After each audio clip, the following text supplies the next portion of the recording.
Hippocrates is a learning center where a capable staff of practitioners and counselors teach individuals how to follow a path of healthful living. Nature can work wonders with the human body, but we as humans must understand that just like a seed grows, the natural path to healthful living must be an evolution. We must provide our bodies with the right way to live, with an environment that is conducive to healthful living. Hippocrates provides that environment. With mounting health problems and no resolve in sight from the traditional or conventional medical field, our guest today, Jeb Bergh, is here to share with us his experiences before and after his stay at Hippocrates. Welcome, Jeb. Hi, Annette. We're going to start out by asking you, Jeb, just what is your problem? What have you been diagnosed with? Tell us that. What's my problem? Well, I guess in a word, degeneration. Everything just is sort of wearing out. Most obvious symptoms are things like Lyme disease, which I was actually diagnosed with a while ago, but because I keep a pretty busy schedule, I guess I just never really got around to doing anything about it. Now Lyme disease can come in all different shades. It can be something that's very light. It can be minor annoyance. It can be absolutely crippling to some people. I kind of float around towards the annoying part. You'll get joint pains. You'll get nights where you almost feel a little malarial. There'll be low-grade fevers. Everything aches. It can go from being a real painful drag to just sort of an ongoing annoyance. I don't really know the extent of the effect that can have on just how I'm feeling about life.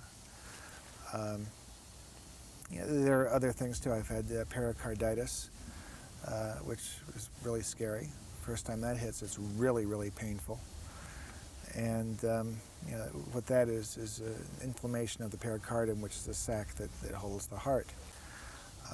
One of the first things the doctor tells you, after he's done telling you it's not a heart attack and you're not going to die, is he'll say that it has to do with just overall degeneration and virtually no immune system.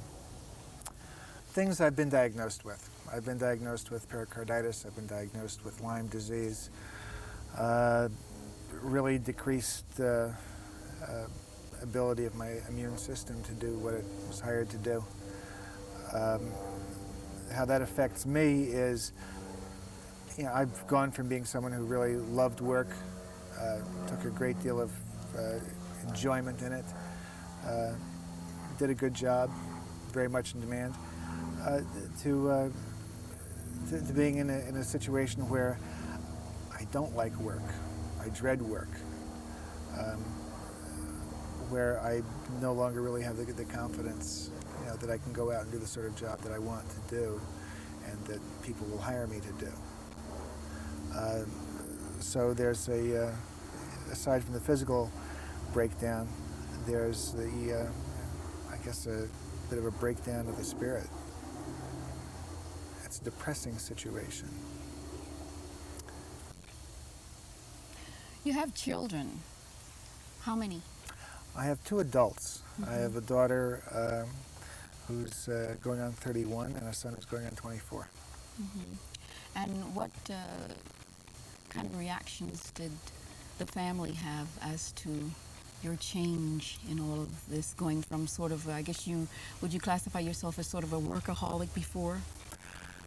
Yeah, I went from being workaholic to recovering workaholic. Mm-hmm. to right now, gosh, I really would like to get back into the swing of work again. I went from, I guess I see the reflection of myself best in my son's eyes, where you go really from being Superman, which even my friends acknowledged I was, I would do, when I went freelance, I was doing 3 jobs in a day. And my friends would refer to that as doing a Jeb, something that no smart person really wants to do. But I was addicted and I was doing well. So you go from being Superman in my son's eyes to someone that he worries about right now. Dad, you want me to drive? We work together quite often. Dad, do you want me to drive? How are you feeling? Are you okay? Let's take a break. You really shouldn't be eating that, Dad? He's referring to things like chocolate and sweets and all the quick fix things, which aren't really quick fixes. They're not really good tire patches, I guess. You get hungry. You don't really have the opportunity to have a proper meal. So you go for something that will get the hunger pains away and satisfy something else, and that will be a chocolate bar or something like that.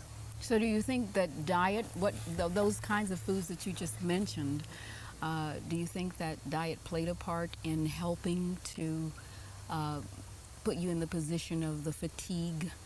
Do you think that some of the foods that you probably ate? Oh, there's no doubt in my mind. I mentioned addiction before. There's no doubt in my mind that I'm a chocolate addict. And it's difficult being a chocolate addict because it's cute. People don't look at you and go, oh God, you're a chocolate addict. What can we do to help you? You go, you're a chocolate addict. Hershey bar? And it's cute and it's funny. But there are mood swings that come with it. There's the initial surge of energy, which is a rather brief surge. And then there's this ramping down where the exhaustion sets in. There are times when I just can't keep my eyes open and I just, boom, and I have to excuse myself and, 5-minute nap or something like that. So yeah, there's no doubt that the diet has something to do with it. I don't know exactly to what extent. But you find that even knowing this, even knowing that that causes a problem, you do have an addiction and it's difficult for you to abstain from those deleterious Yeah, foods? it's difficult for a number of reasons. First off, there isn't an awful lot of really good, healthy, tasty, quick food out there. And the nature of my job and the sort of travel I do kind of dictates to me that, it's impractical to hope for something like that. So the rest of the world gets by on the sorts of things I've been getting by on. I may as well too. I don't really know why other people are able to do it better than me, but they do seem to be able to. Well, perhaps maybe they seem to be doing better. Doesn't necessarily mean that they are. Would you agree with that? Again, I don't know. Maybe it's that they're younger. Maybe they're more of a fighter than I am. I doubt that that's it. Just hasn't come to them yet, maybe. Maybe it hasn't hit them yet. I suppose in my favor, I'd given up meat a number of years ago. Meat, I started off by giving up, basically I went vegan, just juice. And you would think that would be wonderful. In some respects it was wonderful because I lost a lot of weight. In the space of 6 weeks, I lost about 25 pounds, and that wasn't trying to lose weight. I'm just a physically very active person. I enjoyed exercise, and I eliminated all the fats and salts and sugars and just straight vegan, straight juice, and a lot of exercise. However, while that sounds good, all of a sudden I found that the energy really wasn't there, and I couldn't get warm. And people started suggesting things like hot cereal, oatmeal, and fish, like salmon. And so I went from being this Mr. Clean, total abstinence of anything that couldn't go into the juicer, to kind of getting away from that. And while still not eating meat, I was having salmon and chocolate bars and ice cream and peanuts out of a sack and things like that. Sort of junky.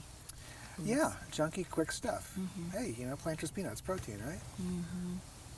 Well, you mentioned your son, the fact Mhm. that you work together, and you gave me a slant on how he feels and how he tries to prevent you from eating those things which you shouldn't be eating. What about your daughter? Does she have as close a hand, not being with you in a working environment?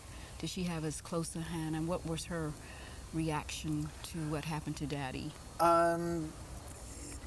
Well, she lives in the Middle East, so we don't get to see each other Oh, all that she's- often. Mhm. But she's sort of a victim of it too, because I had passed on to her the really great eating habits that I had initially been raised with.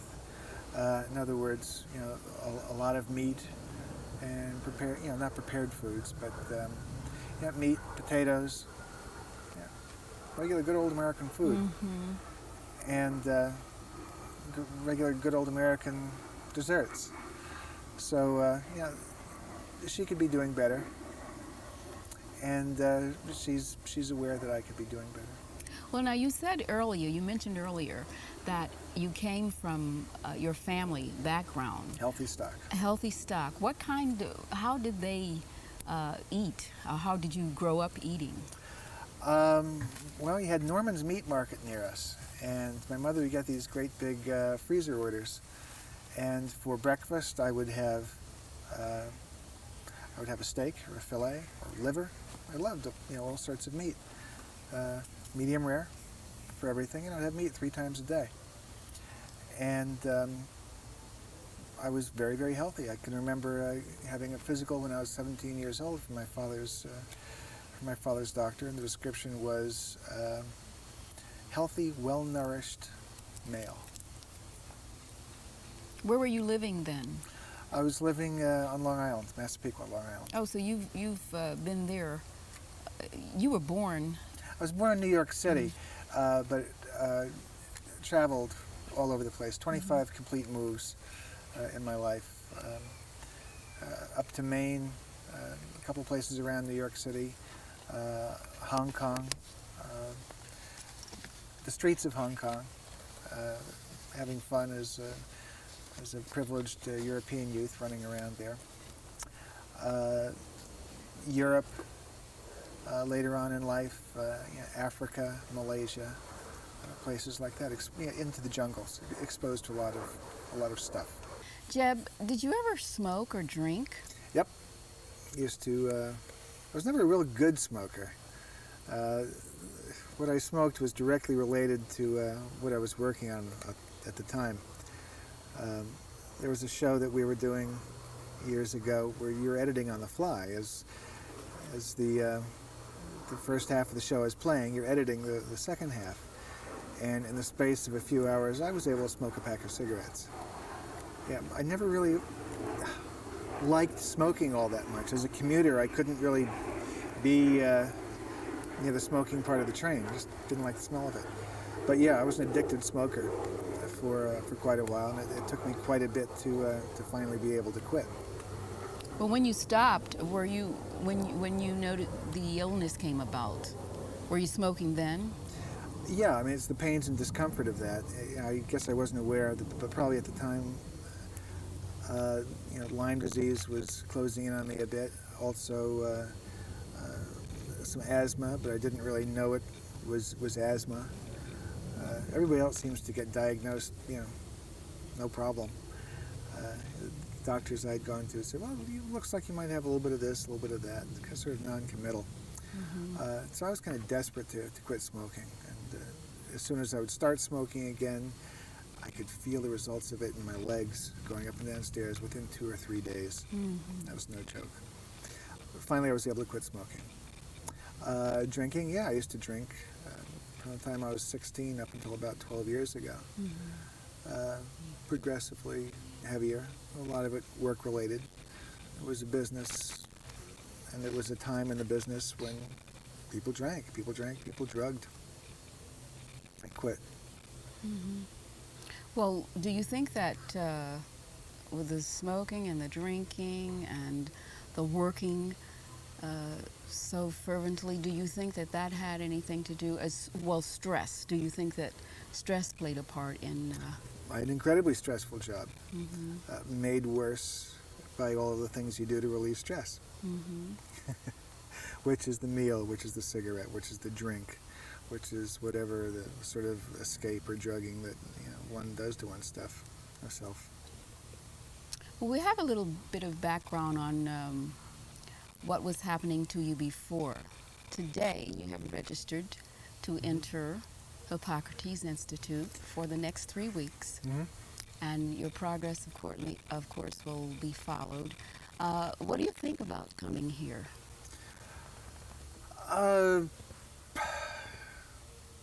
The theory, to me, is pretty sound, but when it comes to dealing with humans, I'm a bit of a skeptic. I see conspiracy and fraud around every corner in life. I'm hoping that this is going to be the genuine article. I'm looking forward to good things happening. I'm looking at this as hopefully being at the very released sort of as with a computer, sort of a reboot for me. We can call it a reboot camp for me, to get me back into the groove of a lifestyle that I know I should be belonging to, into the good foods, into the proper exercise again. Yeah, I'm 35 pounds overweight right now. I've never been that before.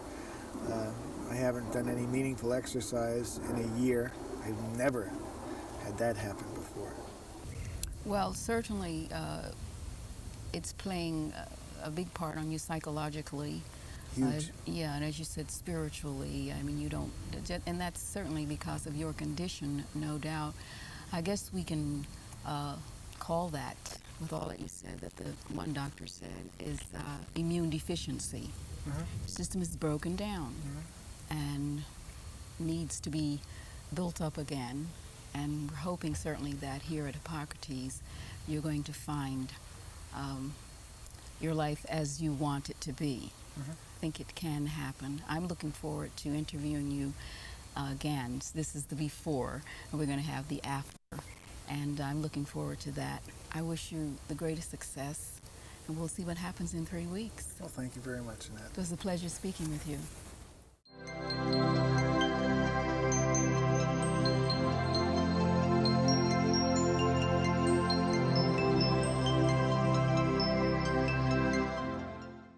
Experiences before and after his stay at Hippocrates. Welcome, Jeb. Hi, Annette. We're going to start out by asking you, Jeb, just what is your problem? What have you been diagnosed with? Tell us that. What's my problem? Well, I guess in a word, degeneration. Everything just is sort of wearing out. Most obvious symptoms are things like Lyme disease, which I was actually diagnosed with a while ago, but because I keep a pretty busy schedule, I guess I just...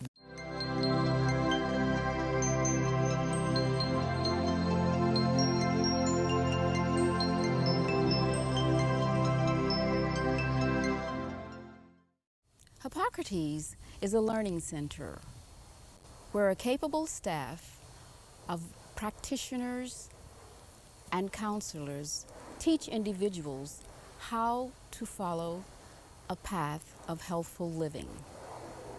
Nature can work wonders with the human body, but we as humans must understand that just like a seed grows, the natural path to healthful living must be an evolution. We must provide our bodies with the right way to live, with an environment that is conducive to healthful living. Hippocrates provides that environment. With mounting health problems and no resolve in sight from the traditional or conventional medical field, our guest today, Jeb Bergh, is here to share with us his I don't really know the extent of the effect that can have on just how I'm feeling about life. There are other things too. I've had pericarditis, which is really scary. First time that hits, it's really, really painful. And what that is inflammation of the pericardium, which is the sac that holds the heart. One of the first things the doctor tells you, after he's done telling you it's not a heart attack and you're not going to die, is he'll say that it has to do with just never really got around to doing anything about it. Now that Lyme disease can come in all different shades. It can be something that's very light. It can be minor annoyance. It can be absolutely crippling to some people. I kind of float around towards the annoying part. You'll get joint pains. You'll get nights where you almost feel a little malarial. There'll be low-grade fevers. Everything aches. It can go from being a real painful drag to just sort of an ongoing annoyance.